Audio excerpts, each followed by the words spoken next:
Suivons ensemble les différentes explications du procureur de la République sur les nombreuses questions dont se posent des personnes.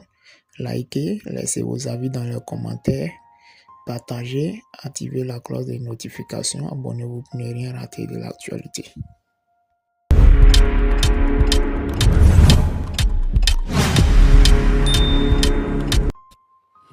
Bonsoir à tous et bienvenue si vous nous rejoignez sur NCI, c'est l'heure partie. Nous recevons pour vous, chez vous, une figure clé dans le système judiciaire ivoirien, le procureur de la République près le tribunal de première instance d'Abidjan Plateau, monsieur Koné Braman Oumar. Bonsoir à vous, monsieur le commissaire, monsieur le procureur. Comment vous allez? Je vais très bien. Merci d'avoir accepté notre invitation. Merci beaucoup. Il y a plusieurs affaires sur lesquelles les Ivoiriens aimeraient vous entendre, Oui.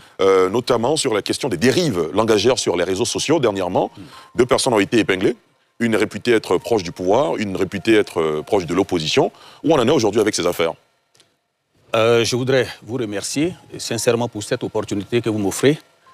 Bien avant, je voudrais présenter mes excuses parce que cette émission a été préparée depuis longtemps. Tout à fait, on vous attendait depuis longtemps. Tout à fait. Mais pour des raisons d'agenda, vous n'avez pas pour des contraintes réussi à venir. professionnelles, je n'ai pas pu être là. C'est cela. Vraiment, je me réjouis d'être sur votre plateau aujourd'hui.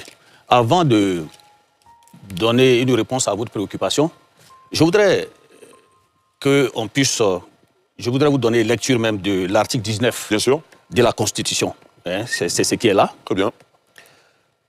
Puisque c'est ce qui a un lien avec le thème que vous venez de décrire. Bien sûr. L'article 19 de la Constitution dit ceci.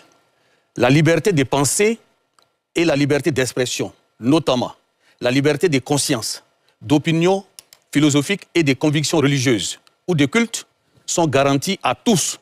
Chacun a le droit d'exprimer et de diffuser librement ses idées. Ces libertés s'exercent sous la réserve du respect de la loi, des droits d'autrui, de la sécurité nationale et de l'ordre public.